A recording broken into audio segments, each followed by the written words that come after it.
जय जय श्री राधे। श्री राधा चरितामृतम भाग 107। प्रसंग आह्लादिनी शक्ति का रहस्य। साधकों, ये राधा भाव की साधना अत्यंत प्राचीन है और गोप्य भी। कुछ हद तक कह सकते हैं कि ये तंत्र के अंतर्गत आता है। पर सावधान, तंत्र कहते ही साधक डर जाते हैं। नहीं, बल्कि आप देखेंगे तो पाएंगे कि गोपाल सहस्रनाम, जो कृष्ण भक्त वैष्णवों का बड़ा पावरफुल सहस्रनाम है, सांसारिक कामनाओं की पूर्ति तो करता ही है, पर तुरंत अंतःकरण को शुद्ध कर कृष्ण के दर्शन का अधिकारी भी बना देता है।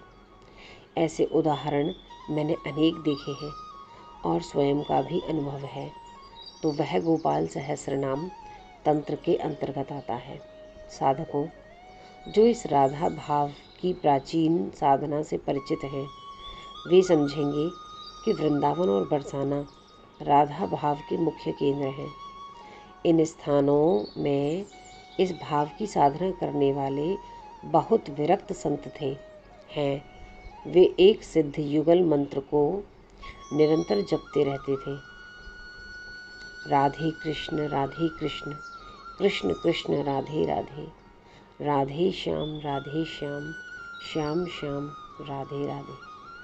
अभी भी हैं वे महात्मा, गिरिराज की तलहटी में सिद्ध महात्मा हैं। शरीर में कुछ नहीं पहनते।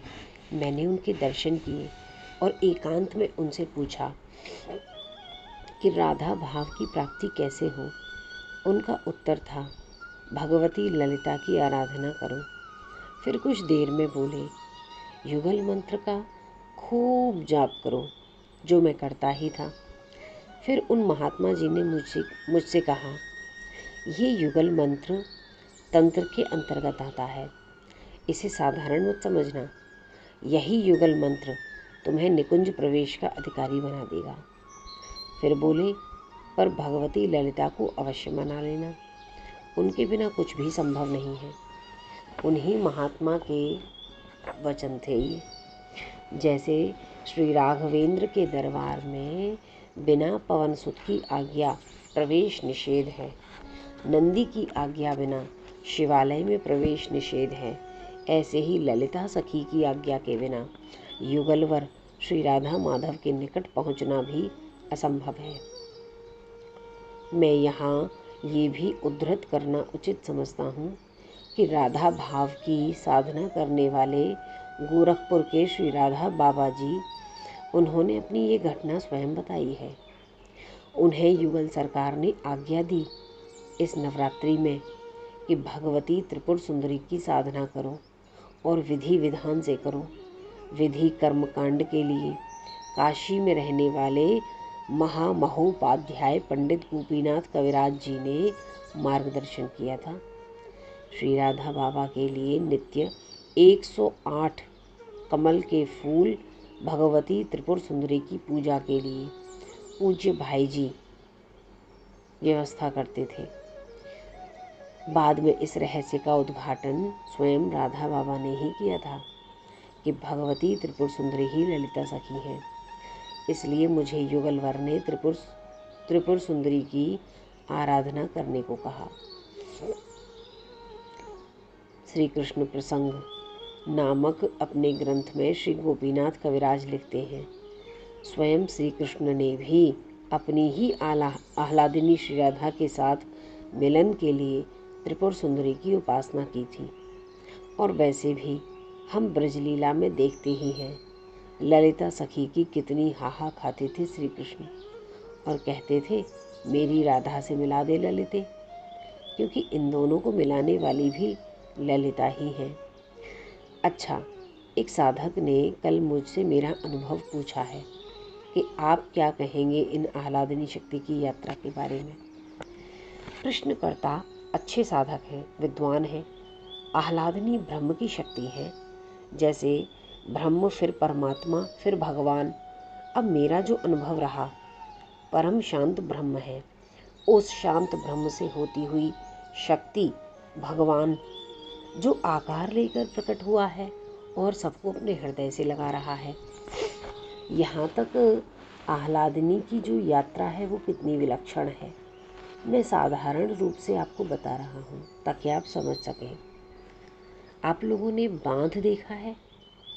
नदी को रोककर जो बांध बनाए जाते हैं वे देखे होंगे ना।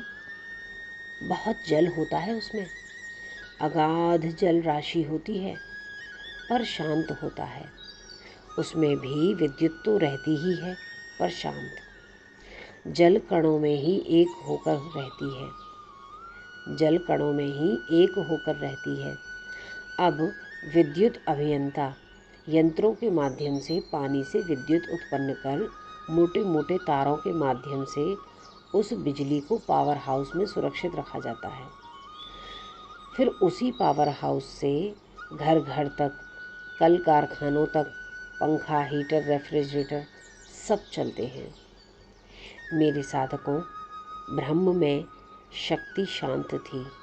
ब्रह्म यानी जो सर्वत्र है, परमात्मा, परमात्मा यानी जो योगी के हृदय में प्रकट है।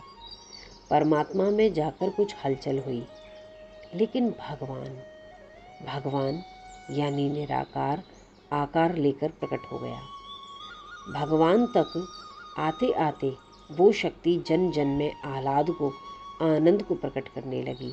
बस यही है आह्लादनी शक्ति, और इसी का नाम है श्री राधा। श्री राधा भाव सर्वोच्च भाव है। ये प्रेम साधना है, रस का उपनिषद है। हाँ, इस रस साधना में काम, क्रोध, द्वेष, राग, इन्हीं सब का प्रयोग करके उस उच्च भाव में पहुंचना है। इन्हीं काम, क्रोध आदि से ही सीढ़ी बनाकर चढ़ना है। अद्भुत है ये साधना। काम यानी इच्छा, इच्छा प्रियतम की ही हो, क्रोध प्रियतम नहीं, तो क्रोध प्रिय क्यों नहीं? इस बात पर क्रोध प्रिय का स्मरण क्यों नहीं हुआ? क्रोध। अब लोभ, लोभ उसको निहारने का लोभ, उसे छूने का लोभ, उसे चूमने का लोभ। इस तरह से इन दुर्गुणों को त्यागना नहीं है, अपितु दुर्गुणों का ही सही प्रयोग करके पहुंचना है प्रिय के धाम यानी निकुंज। पर अंतिम एक बाधा है, क्या? अहंकार छोड़ो, यानी सखी भाव की प्राप्ति। कैसे कैसे? यही प्रश्न किया था मानसरोवर में साधना करते अर्जुन ने भगवती त्रिपुर सुंदरी से। तब जो उत्तर दिया, साधकों, आज मैंने अपने हृदय की बात कही श्री राधा भाव के संबंध में। आपके भाव यात्रा में ये सहयोगी बनी, इसलिए कुछ अनुभव शेयर कर दिए। ये श्री हरिशरण जी महाराज जी की लेखनी थी, उनके कुछ साधकों के लिए बिंदु थे जो मैंने आपको आज पढ़कर सुनाए। मानसरोवर में अर्जुन साधना कर रहे हैं। दिव्य वन है वहाँ, मोर, अनेक पक्षी आनंदित हो कलरव कर रहे हैं। भगवती त्रिपुर सुंदरी अर्जुन की साधना से प्रसन्न हो प्रकट हो गई। जय जय श्री राधे श्याम।